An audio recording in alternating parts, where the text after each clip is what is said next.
Hello students, hope you are well.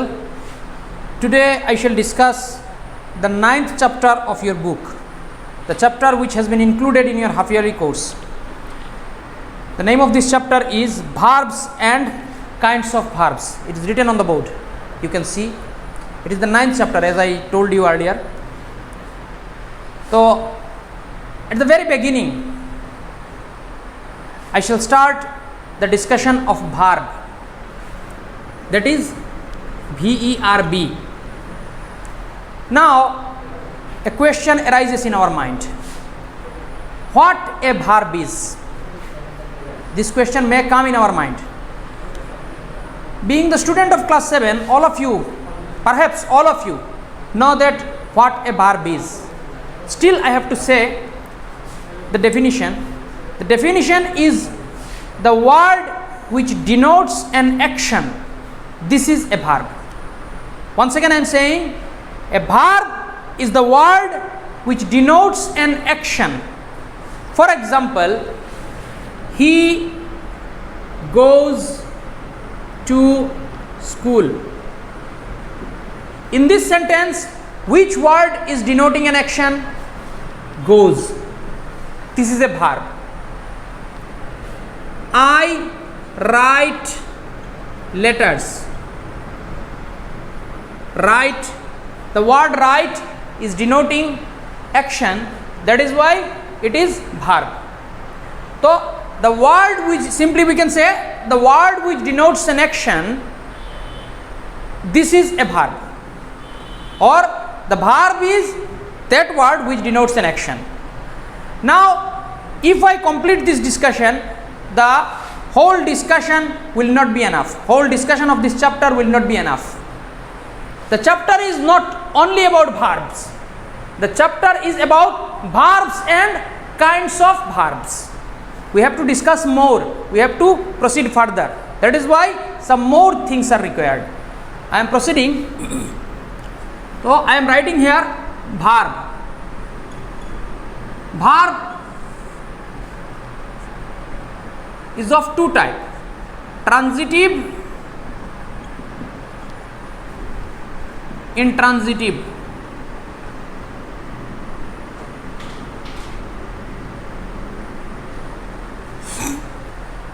Transitive verb and intransitive verb. Now let's come to the first one, transitive verb. Simply, before learning this transitive verb, we are to know what an object is. We need to know object, because object is that thing with presence of whom a transitive verb comes to existence.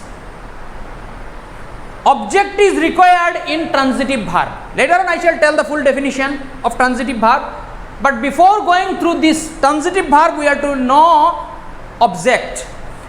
In my previous discussion in your school classes, I told you object is that part of the predicate or of a sentence which is directly affected by an action.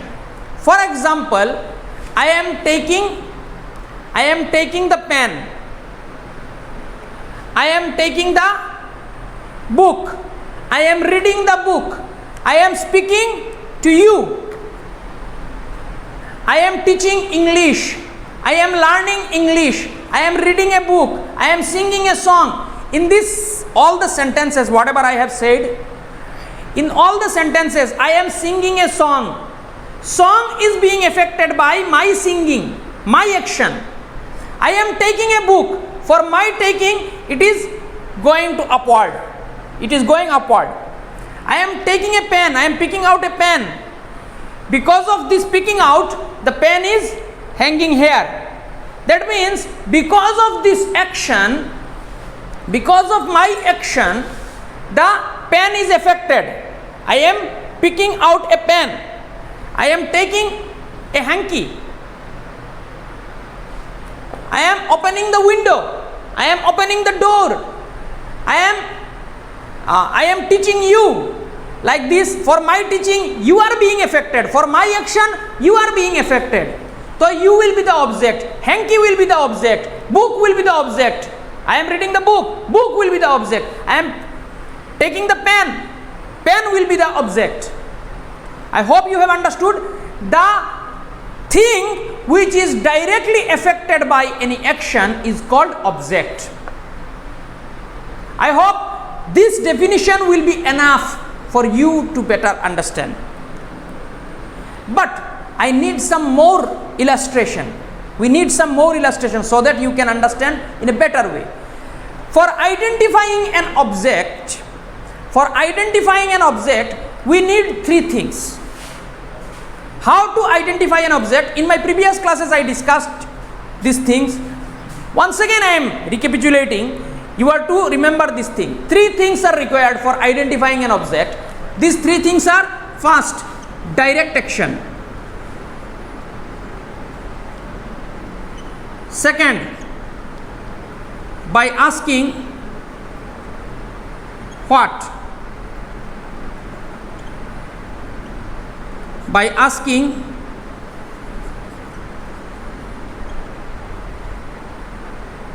whom? Direct action. If you want to find an object, three conditions are required. In any sentence, if you want to find an object, three conditions are required. These three conditions. Among last two, if any one is found, then we can say the object is present in the sentence. If any one is found. But the first condition is very much required. For example, I eat rice. In this sentence, you can see I eat rice. So my action, what is my action? My action is eat. Action is eat. What is being affected by my action? Rice. If I take rice, the amount of rice will be decreased. It will be affected. It will go to my stomach. It will give me energy. This is another matter. But rice will be affected for my action. So this is rice is object. According to the definition, I have found out this rice is the object. Now according to the formula, how to find out this object. Now go through the formula. I am going through this is the plan B actually. We have to remember that according to the definition we can easily find the object, but according to formula also we have to know the formula. If plan B sometimes does not work, then we have to go for plan B. Plan A, if plan A does not work, then we have to go for plan B. Now let's come to plan B. Object. How to find an object? First of all, I have to find whether this sentence has an object or not. I eat rice. Direct action is there. Is there any direct action? Let me see. Direct action. Yes, there is one direct action. Eat. So first condition fulfilled. Now let's go to second condition. I eat rice. I eat rice. By asking what? Am I getting any answer in this sentence? What do I eat? What do you eat? By asking what? The answer will be rice. By asking what? Are we getting any answer? Yes, we are getting any answer. We are getting an answer. This is rice. So rice will be the object. I hope. Now, if first condition is fulfilled, then sometimes we can go for second condition, sometimes not. In this sentence is complete, very small sentence, so it is a complete sentence. That is why no need to go for second option. That is my third option, by asking whom. By asking whom we cannot get any answer. By asking what, already we have got rice. So this sentence has an object, we can say. Now let's come to these two verbs, transitive verb, intransitive verb. The sentence which has an object, or we can say the sentence I am writing,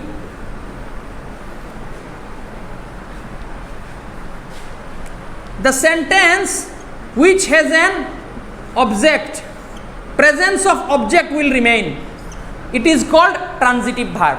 The sentence which does not have an object, it is called intransitive verb. I hope you have understood. Transitive verb, once again I am saying, transitive verb is that verb which has an object. Intransitive verb is that verb which does not have an object. So these are the definitions, but we need some examples for better understanding. I am writing, I fly kites. I fly kites.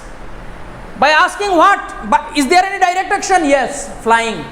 Direct action is there. First condition fulfilled. By asking what? We are getting this answer. Fly.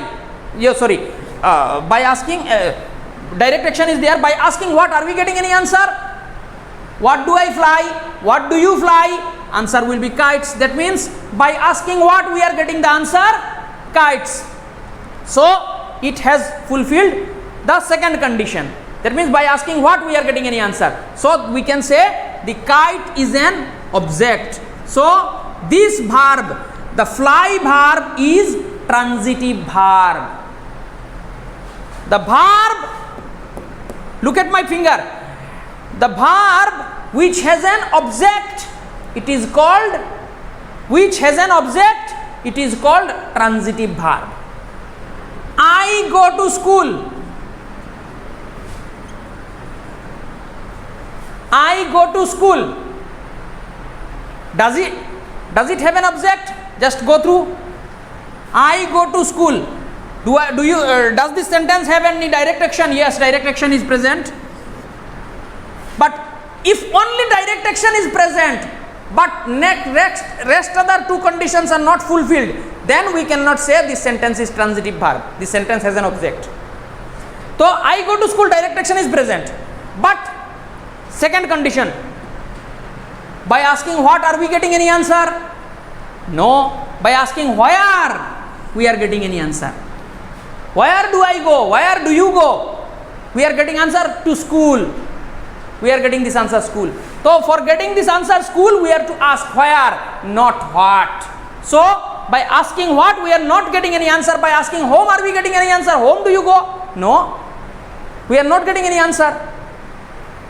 We are not getting any answer by asking home. So we are not getting any object in this sentence. I go to school. So this go will be intransitive verb. This fly will be transitive verb because it has an object. This verb has an object. This go is not it does not have an object. So this is intransitive verb. So simply once again I am saying the definition. Transitive verb has an object. Intransitive verb doesn't have an object. Finish. Okay. Now another subcategory of verb we shall discuss. These are the main categories.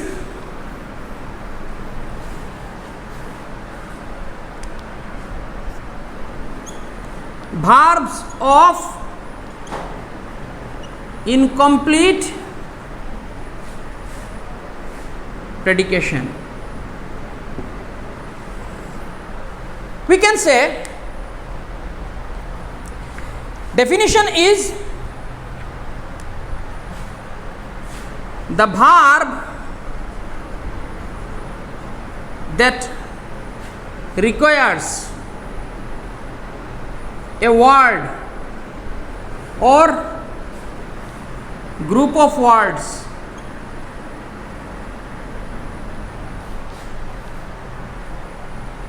to make a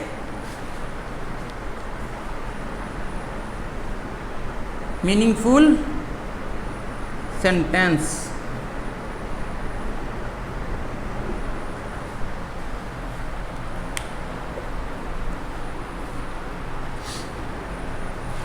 I hope you have understood this portion. That is why I am rubbing this so that I can write. For example, I go.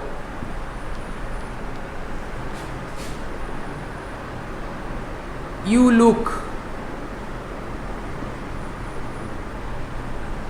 She dances. The story sounds.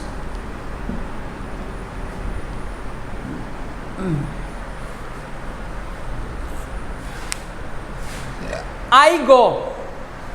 If I say I go, it seems that if I say I go, the sentence can be complete, can be said as complete sentence.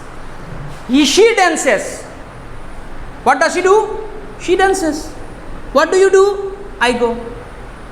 So these two verbs, along with these two verbs, we can say that these two sentences are complete.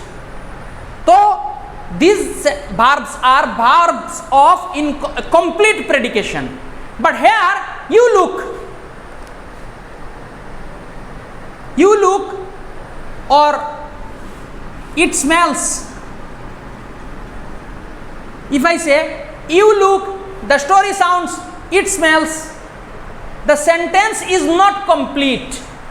We cannot say these three sentences are complete sentences, because then after the verb, the requirement of some more words, one word or some more words, more than one words is present. The requirement of one word or some more words is present. For example, you look ugly.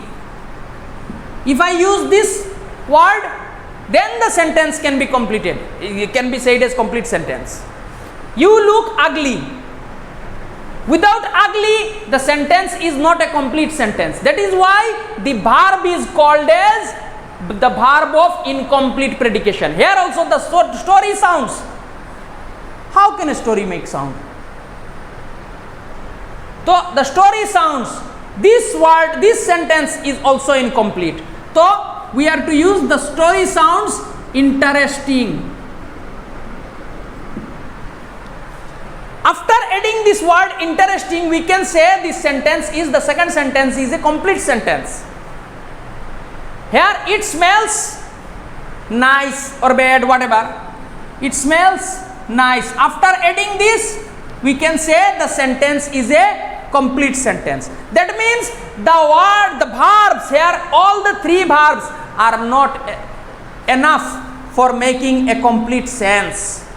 Here the verbs are enough to make a complete sense, but here these verbs are not enough to make a complete sense. That is why these verbs look, sound, smell, grow, feel, turn, this type of verbs are called as, sometimes this type of verbs are called as the verb of incomplete predication, and these verbs are verbs of complete predication.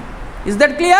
These are the verbs of incomplete predication. These are the verbs of complete predication. Complete predication means because they are enough to make a complete sense. After them, no need to add new words, some more words. After these verbs, no need to add some more words. If you use, this is better. But if you don't use, then also these verbs will contain, this sentence will contain a meaning. But there, without adding some new words, no new meaning, no meaning will come out.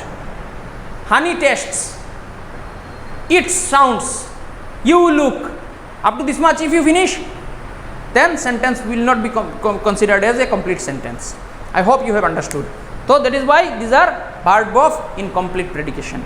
Now let's come to another one, direct object and indirect object. We have understood earlier object, now let's come to direct object and indirect object.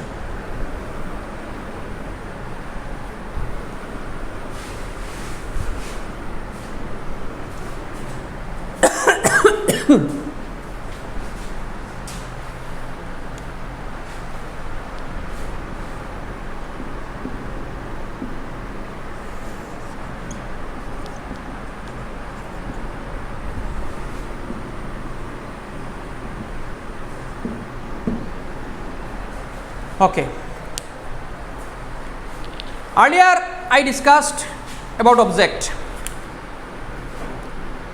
The word which is directly affected by the action of the subject is called object. I told earlier.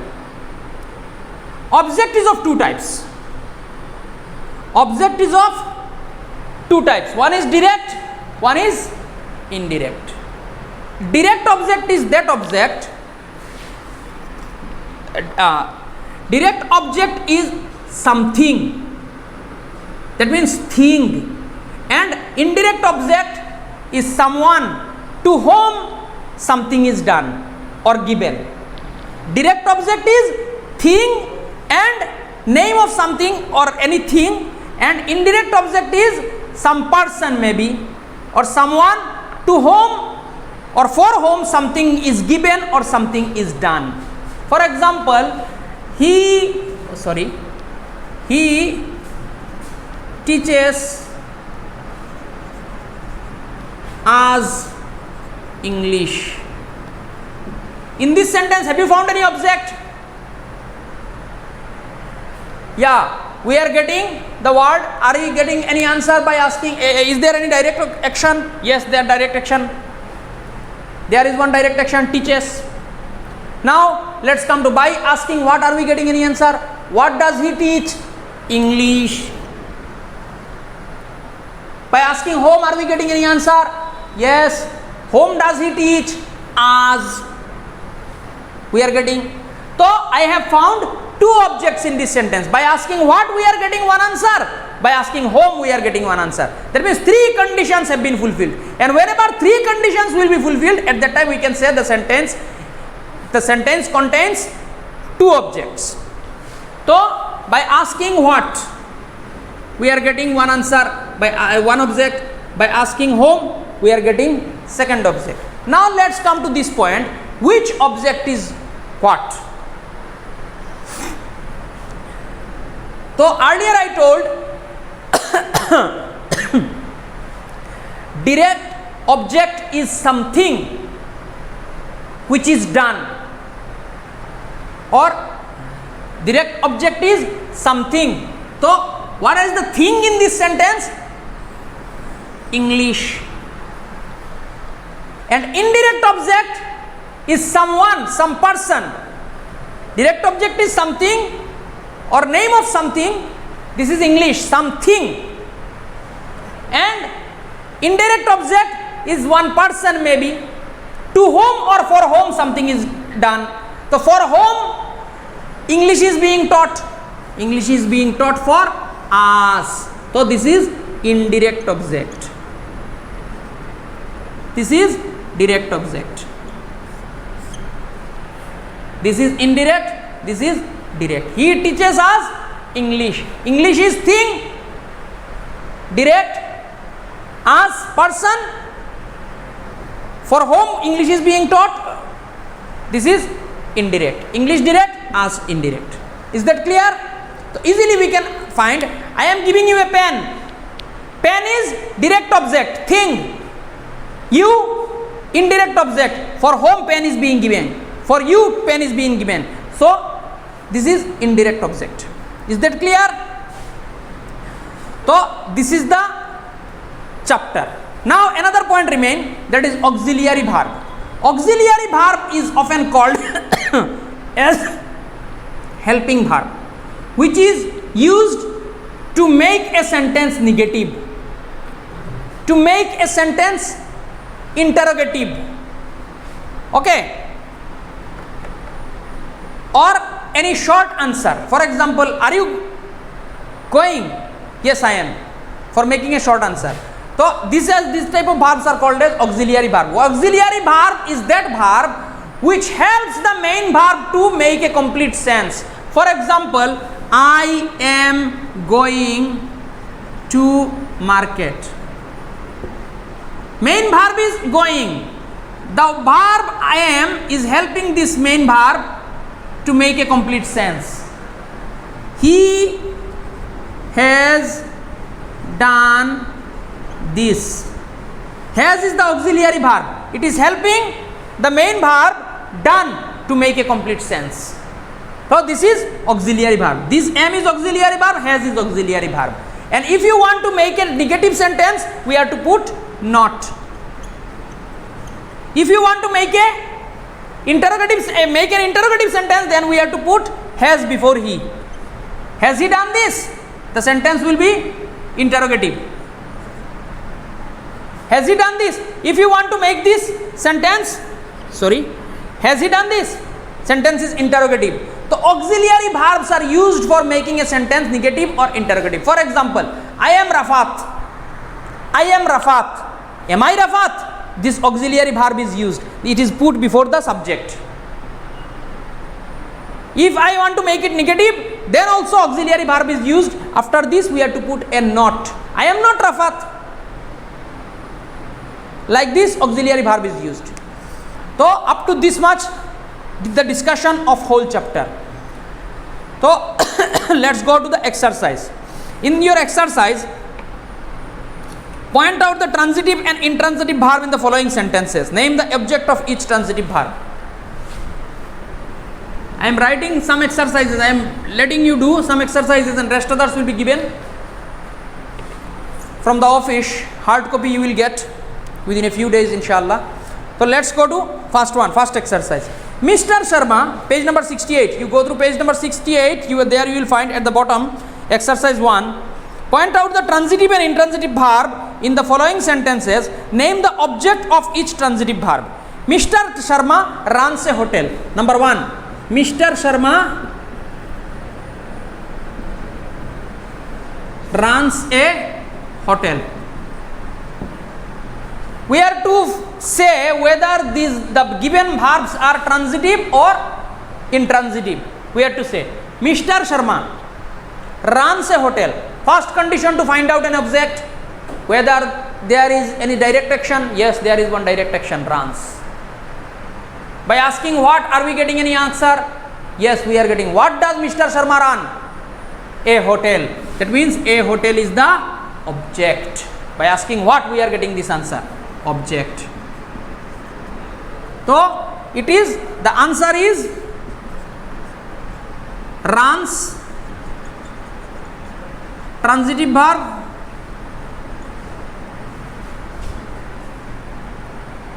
object,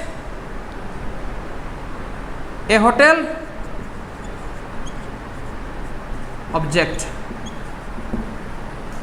Okay. He runs fast. Another example given, exercise given. He runs fast. He runs fast. Are we getting any direct action in this sentence? Yes, he runs. Direct action is there. Now let's go to this point, whether we are getting any answer by asking what. He runs fast. Are we getting any answer by asking what? He runs fast. Fast will be got. Fast with the answer. Fast will be got by asking how does he run. So what, by asking what, we are not getting any answer. So this condition, this sentence does not fulfill the condition of object. So this runs will be intransitive. Intransitive. INT I have written, and fast is not object. Okay, I hope you have understood. Exercise 2. Complete the following by supplying suitable objects. The boy flew. Number 1. The boy flew. We have to put an object along with the phrase. The phrase is given. So along with that we have to put an object. The boy flew kites. The driver drives a car. He smelled the rose. Like this we have to complete. Point out the direct and indirect object in the following sentences. Exercise 3. I gave my friend a book. So earlier I told indirect object will be thing and direct object will be direct object will be thing and indirect object will be person. I gave my friend a book. Where is the direct object in this sentence? A book. My friend is indirect object. A book is direct object, my friend is indirect object. Now let's go to number 4. Rest of the exercise will be given, hard copy will be given, you will get. Exercise number 4. He wasted his time in idle talk. He wasted his time in idle talk. So by asking whether we have to say whether these sentences are transitive, the verbs are transitive or intransitive, earlier we have done. He wasted his time. He wasted. Direct action is present. What did he waste? he wasted his time by asking what. We are getting this answer. The time is transitive verb. The story sounds interesting. The story sounds interesting. If I finish this, the story sounds, if I write the story, the story sounds interesting. If I hide this point, the story sounds, does it make a complete sentence? Not at all. The verb does not make a complete sentence, does not fulfill the sentence. So this verb is verb of incomplete predication. Whenever we shall use interesting at that time, the sentence will be fulfilled. The requirement of the sentence will be fulfilled. It will make a complete sense. That is why if I hide this, the sentence will not make a complete sense. So this verb sounds is verb of incomplete predication. Like this, rest of us we have to do. And these are the exercises. The hard copies will be given. If you have any doubt, any question, you can ask me in the comment box. Inshallah, I will be replying you. Okay, that's all for today. Thank you everybody.